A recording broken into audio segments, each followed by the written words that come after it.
My husband didn't invite his parents to the wedding, but my in-laws stormed in on my wedding day. My mother-in-law shouted at me, "You dishwasher, how did you come into my son's life?" She also insulted my family. I felt embarrassed and asked her to stop speaking. In her anger, she approached me and pulled my hair hard, causing me to drop to the floor. Everyone was shocked.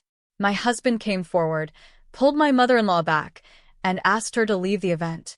I decided to take revenge with the help of my friend.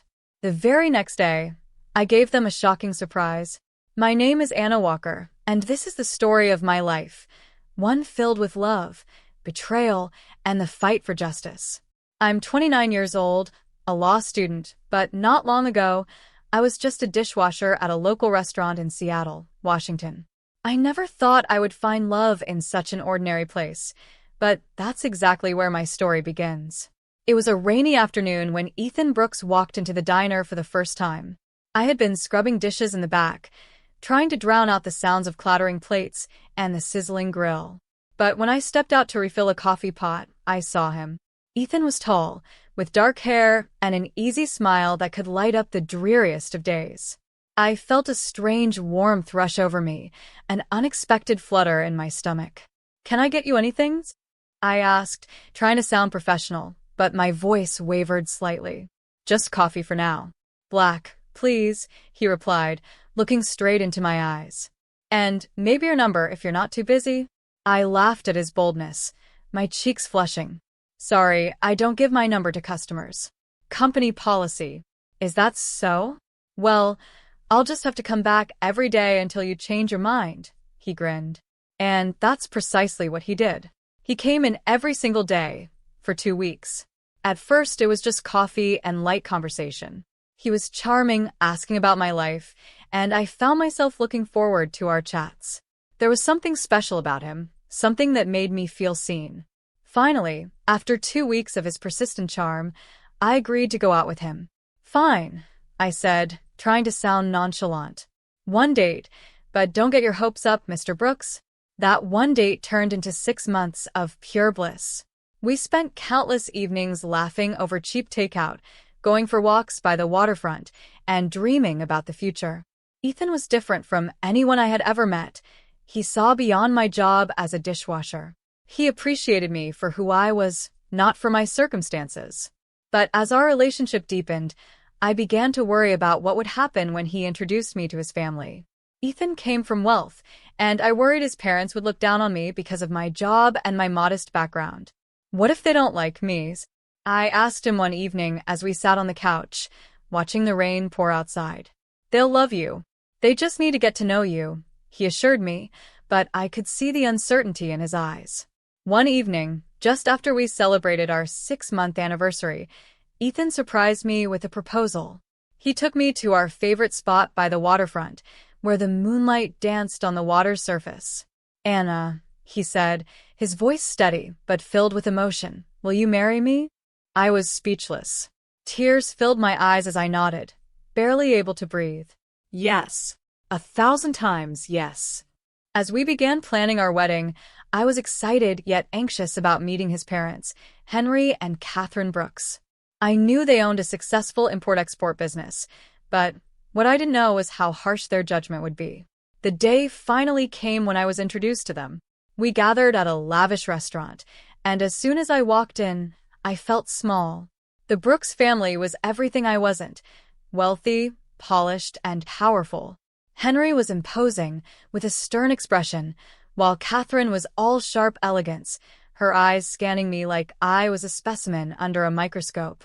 "Ethan tells us you're a dishwasher?" Catherine asked, her voice dripping with condescension. "Yes," I replied, trying to stand tall. "I work at the diner while I finish my law degree." "Law degrees?" Henry scoffed. "That's quite ambitious for someone in your position." I could feel my heart pounding. "I'm determined to make something of myself," I said, trying to hold my ground. But it only got worse from there. The dinner was filled with thinly veiled insults and judgmental glances. Afterward, as we walked out, I turned to Ethan. "They don't like me," I whispered, my heart sinking. "It doesn't matter. I love you, Anna." "That's all that counts," he replied, but I could sense his tension. However, the situation escalated quickly. Ethan and I decided to have a small wedding, just close friends, no family. I was relieved, but also nervous about what would happen if his parents found out. On the day of our wedding, just as I was about to walk down the aisle, the doors burst open. There stood Henry and Catherine, their faces filled with fury. "What are you doing?" Henry shouted, shocking everyone into silence. Catherine stepped forward, her voice cold as ice. "You can't marry her, Ethan. She's a gold digger. Just look at her." I felt my cheeks burn with humiliation. "Please, just let us have our day," I begged, trying to maintain my composure. But Catherine didn't stop. "You think this poor girl can make you happy? She'll only drag you down." As I stood there, my heart racing, I felt tears prick my eyes. I tried to speak up, to defend myself, but before I could say anything, Catherine lunged at me. She pulled my hair hard, and I fell to the ground, completely mortified as gasps filled the room. Ethan surged forward, anger blazing in his eyes. "Get away from her," he shouted, pulling his mother back. "You have no right to treat her like this." In that moment, I realized how serious the situation had become. My wedding day, which was supposed to be filled with joy, had turned into a battleground. And as Henry and Catherine stormed out, leaving us all in shock, I felt a mix of anger and devastation wash over me. The wedding ceremony had been ruined, but I refused to let them have the last word. My heart hardened. I would not let this humiliation define me. It was time to take a stand against the Brooks family and show them that I was more than just a dishwasher. I was determined to reclaim my dignity, no matter the cost. After the disaster that was my wedding day, everything felt shattered. Ethan and I had to pick up the pieces of our relationship, but I could sense a change in him. The humiliation of what happened lingered in the air between us, and though we tried to move forward, it wasn't easy. That night, as we returned home, I could see the worry etched on Ethan's face. "I'm so sorry, Anna. I never thought they would show up like that," he said, his voice heavy with regret. "It's not your fault," I replied, though my heart ached with embarrassment. "But I can't just forget what happened. They think I'm nothing because of my job and background." Ethan took my hands, his grip firm. "You are so much more than that. I love you for who you are, not what you do. We'll figure this out together." Despite his reassurance, I couldn't shake the anger bubbling inside me. I had been pushed to the ground in front of everyone, and my dignity had been stripped away. I needed to do something. I needed to make them pay for the way they treated me. In the days following the wedding, I reached out to Mason Grant, an old friend from law school. He had always been supportive of my ambitions, and I knew he would understand the fire burning within me. "Anna, it's been too long," Mason said when we met at a coffee shop. "What's going on? You look like you've been through a war." I took a deep breath, gathering my thoughts. "Mason, I need your help. Ethan's parents publicly humiliated me at our wedding. I want to expose their hypocrisy.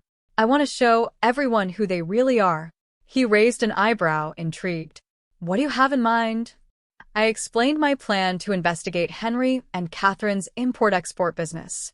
I had heard whispers of shady dealings, but I needed concrete evidence. "I want to show the world that their wealth comes from illegal activities," I said, my determination shining through. Mason nodded, his expression serious. "I can help with that. Let's gather some information and see what we can find." For weeks, we dug into the Brooks family's business. I spent my evenings researching and compiling data while Mason made connections in the industry. We discovered that the Brooks business was not as pristine as they claimed. Rumors of unregistered exports and tax evasion circulated, but we needed proof. One afternoon, while going through public records, Mason stumbled upon a critical piece of information. "Anna, look at this," he exclaimed, pointing to his laptop screen. "They've been under investigation for potential tax fraud. If we can gather enough evidence, we could bring them down." Excitement and fear flooded my veins. "This is it, Mason. We have to dig deeper." As we continued our investigation, I felt a sense of empowerment growing within me. I was no longer the shy girl working at a diner. I was a woman on a mission, determined to reclaim my dignity and fight back against the prejudice I faced. Each piece of evidence we collected became a stepping stone towards justice. Meanwhile, Ethan was supportive but worried about the risks. Anna, I love your passion, but are you sure you want to do this? It could blow up in your face, he cautioned one evening. I have to do this, Ethan. I can't let them get away with treating me like I'm worthless, I replied, my voice steady. He nodded, though I could see the concern in his eyes. Just be careful. I don't want to lose you in this fight. Weeks turned into months as we meticulously built our case against the Brooks family. I pored over documents, analyzed financial records, and even interviewed former employees who had left under suspicious circumstances. With every new piece of information, my resolve strengthened. I felt like a warrior preparing for battle. Then, just when I thought we had enough evidence to act, we hit a snag. Mason called me one night, his voice tense. Anna, I just heard some unsettling news. The Brooks family is aware that someone is digging into their business. They're not going to let this go quietly. My heart raced. What do you mean? They've been looking for information about you. They might try to intimidate you or worse, he warned. Fear gripped me, but I refused to back down. Let them come. I won't be scared into silence. As the days passed, I realized that the fight wasn't just about revenge anymore. It was about standing up for myself, proving my worth, and showing the world that I wouldn't be a victim. I had risen from being a dishwasher to someone who could take on powerful adversaries. And with Ethan by my side, I felt ready to face whatever came next. But I knew we were entering dangerous territory. The Brooks family was powerful, and I was just a woman with a dream. Little did I know, the confrontation that awaited me would change everything. The tension in the air was palpable as Mason and I prepared to take the next step against the Brooks family. We had gathered substantial evidence against Henry and Catherine's import-export business, but I knew we needed to act carefully. The stakes were high, and I could feel the weight of our plan bearing down on me. Anna, are you sure you're ready for this? Mason asked one evening as we sat in my small apartment, documents sprawled across the table like a battlefield map. I have to be, I replied, my determination unwavering. I won't let them continue to ruin lives with their illegal dealings. It's time to expose them for who they really are.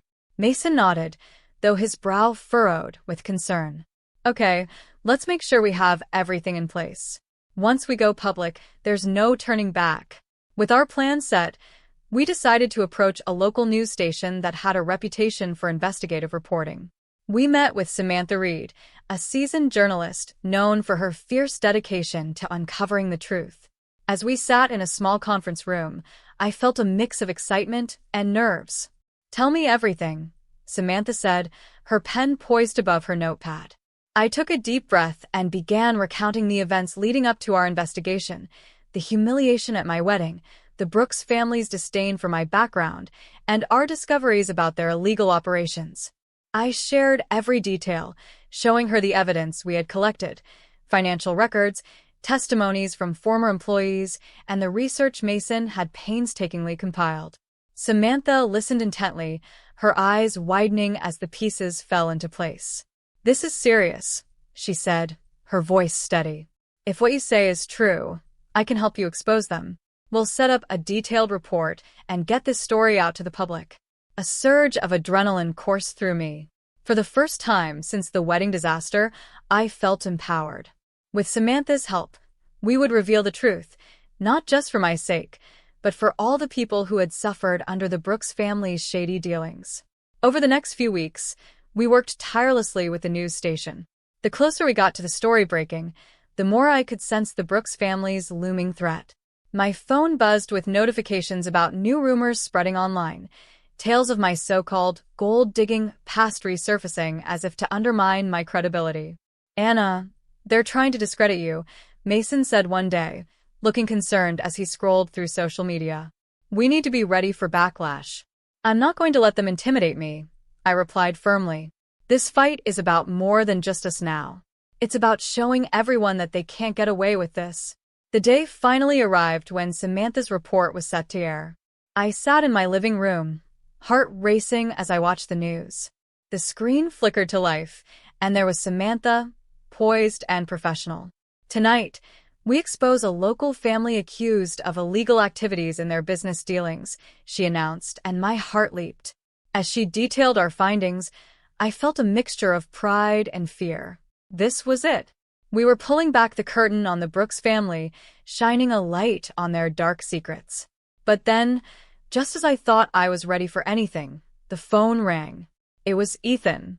"Anna, you need to come home right now." "It's urgent," he said, his voice strained. "What's wrong?" I asked, panic rising in my chest. "Just come home. Please," he urged. I rushed back to our apartment, fear coursing through me. As I entered, I found Ethan pacing, his face pale. "What's going on?" I demanded. "It's about my parents," he said, running a hand through his hair. "They've been watching you. They're furious about the report." Before I could respond, there was a loud knock on the door. My heart raced as I exchanged worried glances with Ethan. "Who is it?" I called out, my voice shaking. "It's the police," came a voice from the other side. "We need to speak with you." Suddenly, all my fears coalesced into a single thought. The Brooks family wouldn't let this go without a fight. As I opened the door, I braced myself for the confrontation that was about to unfold, knowing that the battle was far from over. As I opened the door, 2 police officers stood before me, their expressions serious. "Ms. Walker," one of them asked, "we need to discuss some allegations related to your investigation into the Brooks family." Ethan stepped forward, concern etched on his face. "What kind of allegations?" he demanded. "Can we come inside?" the officer replied, glancing at the hallway. I nodded, heart racing as I led them into our living room. The weight of uncertainty hung heavy in the air. "What's going on?" I asked, trying to keep my voice steady. "We received an anonymous tip claiming that you and your friend may have fabricated evidence against the Brooks family," the officer explained, watching my reaction closely. I felt a surge of anger. "That's absurd. Everything we've uncovered is legitimate. We've been following the law, and we have evidence to prove it." The officer raised a hand. "We're not accusing you of anything yet, but we need to verify the claims. We'd like to see the evidence you've gathered." Ethan looked at me, his eyes filled with worry. "Anna, they're trying to turn this around on you. They're scared." I took a deep breath, channeling my determination. "I won't let them intimidate us. They may have power and money, but I have the truth on my side." After the officers left, I turned to Ethan, whose anxiety mirrored my own. "We can't back down now. We need to gather our evidence and be prepared for anything." We spent the next few days compiling every document, testimony, and piece of information we had gathered. My phone buzzed constantly with notifications, threats from anonymous accounts attempting to intimidate me further. I refused to let fear take hold. Finally, the day arrived when the police returned for our evidence. We presented everything meticulously, showing them financial records, testimonies from former employees, and documentation of their illegal dealings. With each piece of evidence, I could feel my heart racing, a mixture of dread and determination. After reviewing the files, the officers left with a promise to investigate the claims against the Brooks family thoroughly. I knew we had taken a crucial step, but the battle wasn't over.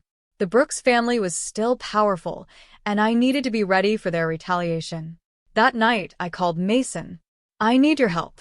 I feel like they're going to strike back soon," I confessed. "We'll stay ahead of them." "You're not alone in this fight," Mason assured me. His support was a reminder that I had allies who believed in me. The following weeks felt like a tense waiting game. Then, out of the blue, a breakthrough came. Samantha reached out to tell me that her investigation had gained traction. The news of the police investigation into the Brooks family had leaked, and suddenly, their empire was under scrutiny. As the media began to cover the story, I felt a wave of relief wash over me. People began to rally behind me, voicing their support on social media, sharing their own stories of struggle against injustice. I was no longer just a victim. I was a symbol of resilience. In the end, the Brooks family was called to answer for their actions. Henry and Catherine were arrested on multiple charges, including tax fraud and illegal exports. As news of their downfall spread, I felt a sense of justice wash over me. I had fought back against the prejudices and betrayals that had tried to define me. Through it all, Ethan stood by my side, stronger than ever. "You did this, Santa. You stood up and fought for what was right," he said one evening, pulling me close. "Together," I replied, knowing that love and support had been the foundation of my strength. I had gone from being a dishwasher to someone who took on powerful adversaries. I had not only reclaimed my dignity, but also carved a path for my future. I graduated law school with honors and began working as an advocate for others who faced similar injustices. As I stood at the podium during my graduation ceremony, delivering a speech about resilience and justice, I knew my journey was just beginning. The fight against societal prejudice wasn't over, but I was ready to face it head-on, proving that one's worth isn't determined by background or wealth, but by integrity, loyalty, and the courage to stand up for oneself. And so, my story continues, with hope, strength, and the unwavering belief that love can conquer even the darkest of challenges.